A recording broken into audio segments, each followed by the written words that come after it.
Yes guys, welcome back to another YouTube video. On this fine morning, I'm on my morning walk. It's kind of 13 weeks out now. The time that days are a bit fucked, it's actually more like 12 from when I'm filming this, but since you saw me last, you know, it's kind of been the 13 since I last checked in. So it's lovely scenery. So a little update on the prep.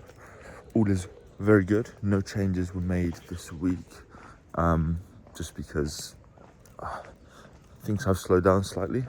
Just 227 pounds this morning. The lowest I got to 226.6, which is like over almost 12 pounds since I started the diet, and then like another 4 pounds before that, right? Because I was like 243 almost peak off season. So yeah, we've lost a good chunk of weight. Things are moving well, but I have the sense that I'm slightly, don't want to say ahead, but we're in good pace, right? So nothing changed this week, which is really good because I fucking hardly feel like I'm on prep. And food is still high, feeling good, training is still fucking awesome. If anything better, maybe I feel fitter, maybe I've benefited from losing some body weight, or even just motivation. Could just be motivation, feeling more motivated, seeing changes, literally seeing changes daily. I won't give you more check-in photos, but I will probably put up some pictures post-workout, because like there's some more detail, which is really cool, as I'm seeing changes in detail pretty quick, especially from behind, which I thought was kind of where I held all my weight, but like, no, guy actually has some hamstrings, it turns out, so you can kind of see him if you squint. And yeah, the back is looking good, really happy with that.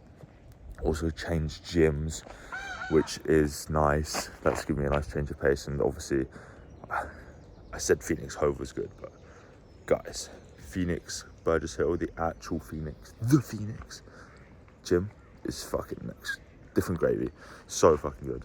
So I've been going there, insane, so much cool kit, so much new kit, which is like rare, hard to find, so much old kit, which is, yeah, so I love training there, genuinely love it. I feel like a kid again training. So yeah, and that is that. And today I'm going to just take you through, I guess, like a day in the life again, just what I do, probably focus around the morning routine, which includes communicating with some swans and ducks. There's some chicks, duck chicks, so it's the only chicks I ever talk to, so I make the most of it. Just try and find them, yeah, and probably explain my morning routine actually, because it's pretty jam-packed now, pretty condensed and kind of locked in, if you like, to people like to say. So been training with my friend, meeting at like kind of 9:30, 10, trying to make a routine of that, just so, I mean, I have no commitments now really. I've got, obviously I do a few shifts here and there, 3 a week at the gyms, but finish my uni lectures, so I'm just getting through assignments. So it's nice to have a routine where wake up, as I have, about 5:30, get out for my steps, do about 4k, 4.5, get back, have meal 1, and then do some work quickly.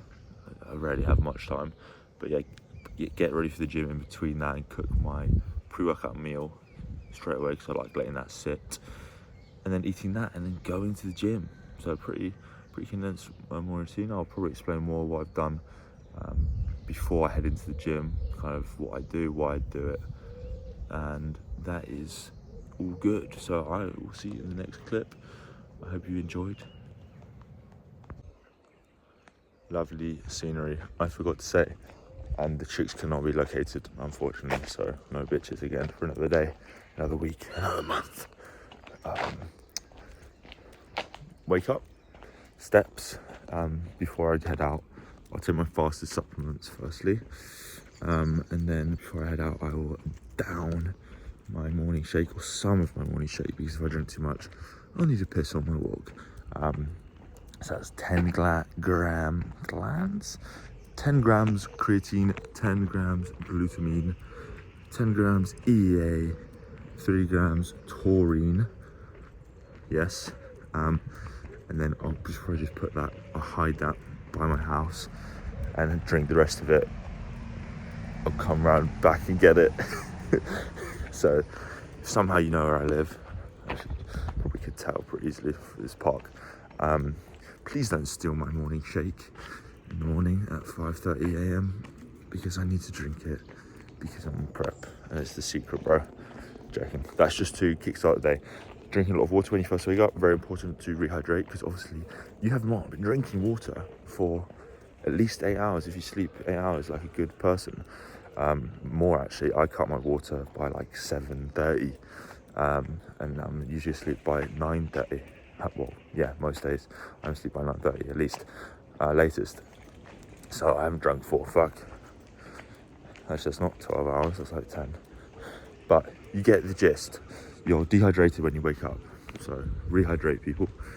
So I'll down that, and obviously the creatine, amazing supplement, glutamine, amazing supplement, especially fasted, because you'll get the most benefit with the kind of gut health aspect of it. EAs, because we're trying to be anabolic all day, and then also the taurine in there is for the hydration as well, aspect, and to prevent some cramping that I may be experiencing. I should probably also update you on what else I do. Throughout the day I am on 8 litres of water. That's how much I drink. It's a good amount for me, especially when it's hot. That's kind of easy. If anything, I have to hold myself back, to be fair. And 12 grams of salt now, not more. It was more by accident at some point. Funny story, maybe I'll go over it one day. But yeah, figured out the water and the salt intake early on. Obviously it's somewhat consistent, but you don't have to be so precise until, obviously, when you're prepping, it becomes important, because that is something that may be manipulated in the peak week, the salt and the water. So you need to know how much you've been having, so that you know how much you can change. It's not a good idea. How much you can change it. So yeah, and what I was going to say is, super fun fact, in this park there is an infamous albino squirrel. Yeah, I know. I just fucking saw him once here, and there were so many people around him singing. Lo and behold, searching up on like Facebook, all the boomer news, albino squirrel in insert park name. I'm not going to tell you, but you probably know. Yeah, my guy was just chilling here, literal albino squirrel. So the day when I find him, I will tell you, and it will be the thumbnail and title of the video, because that's fucking sick. Yeah. Yes, my friends, we just got to the gym. Well, kind of. Couldn't really find a space, so temporary space for now. I'll start filming this, and hopefully there'll be one in a second. I'm sure there will be. But yeah, just pulled up, had my pre-workout meal before I left, which was very exciting. Just 85 grams of grits with 45 grams of isolate whey, banana, bit of dates, frozen fruit, all that good stuff. Went down a treat. I am talking about water, just under 3 litres down. It's currently 9:33 on the dot, so here on time. But yeah, I've had a hydration supplement as well. I'll pop here, which is very nice. Lots of potassium, also has more taurine in it for that for the hydration, sorry. And that helps me get my water in. I had a bit of coffee, did some work on my assignment. But yeah, that is all good. The pre-workout meal is nice and carb dense, super easy to digest. I guess I'll go over why that kind of structure of the pre-workout nutrition. Basically, the food you eat before you train, your body takes like 3, 4, 5 hours to digest food, right? So what you eat before does fuck all for when you're in there, because it's not past your digestive system yet. So what you want is something that is easy to digest, and doesn't sit heavy. So something calorically, not very voluminous, something quite dense. Carbs obviously are going to be a priority.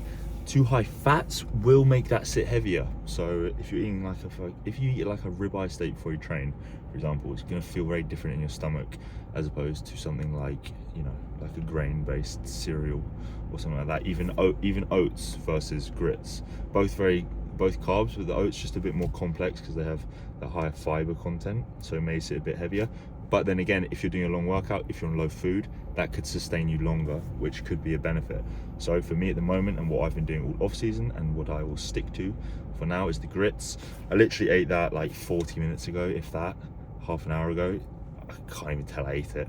So my pre-workout will go in, my pre-workout drink will go in shortly, and I'm ready to train. I feel great, I feel ready to go. Doesn't sit heavy at all. But yeah, just bear that in mind. And also whey protein, very easy to digest, as opposed to like a meat. Obviously, if you find what works for you, if something else works for you, there's no set hard and fast rule what you have to eat before you train. There's just recommendations, right?